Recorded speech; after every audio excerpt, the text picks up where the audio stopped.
I am absolutely ruthless when it comes to my boundaries. And honestly, that is the way that you need to be. Especially for me lately, my biggest boundary has been around energy. I am not going to keep myself in situations that are draining me or not providing me value. I used to be the person that would just suck it up. I was afraid to speak my truth or remove myself. I was always afraid of what people are going to think or how it would be perceived if I got up and left or didn't show up to something. But now, the second I feel it in my gut, like, have you ever had that feeling where every fiber in your being is just telling you that you do not want to be there? You feel it's so visceral. And every time that I feel that now, I've trained myself to just trust it. And it is seriously one of the most freeing feelings in the world, knowing that you do not have to go and sit through something. You can simply get up and leave. And you also don't owe anyone an explanation. And don't get me wrong, you can still be kind, you can still be respectful, but remove yourself and feel so at peace. I've done this so many times. I literally left a call midway through where I realized it wasn't a good fit for me. I just said, hey, transparently, this is where I'm at. I don't think this is a good use of either our times. And I was like, I'm going to leave. And he's like, yeah, no problem. So I left. Same thing. I was at a Bible study last week, actually, and the conversation got a little bit off track and it was getting close to my bedtime.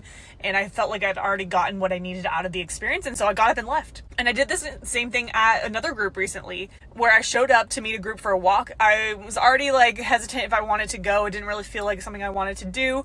I showed up and said hi. And then in that moment, I realized like, yeah, it just doesn't feel right today. And so I literally stood there for 10 seconds. I was like, hey everyone, I'm gonna go.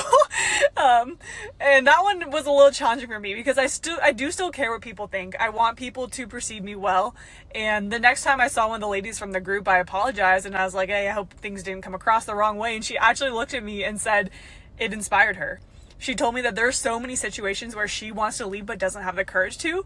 And that conversation alone gave me so much confidence to keep honoring those boundaries. Ultimately, I felt good about it, but like I still had some of those doubts in the back of my head. But that was reinforcements. Like putting your mental and physical well-being first is not selfish. It is one of the most important things you do. Like we always hear that saying of put on your oxygen mask first, but no one actually goes and lives that way then. It's so easy to get caught up in doing everything for everyone else. And then yourself and your health is always the thing that gets pushed to the back burner. But then you wonder why you have no energy left. Like if I would have stayed at that Bible study, I would have been thinking about my bedtime. I would have been stressed and frustrated and not present and not showing up and pouring into everyone the way that I wanted to. So instead I went home and I felt proud of myself for staying true to myself. I got to bed on time. I woke up feeling better. I'm literally filming this video because I protected that energy and I was in such a creative, positive headspace after. So when you constantly sacrifice yourself for everyone else, there's going to be nothing left of you to give. And if you don't have that, if you don't have your health, you don't have anything. It's not noble to put everyone else and everything else ahead of yourself. The most loving thing that you can do for people around you is to take care of yourself first and stick to your boundaries.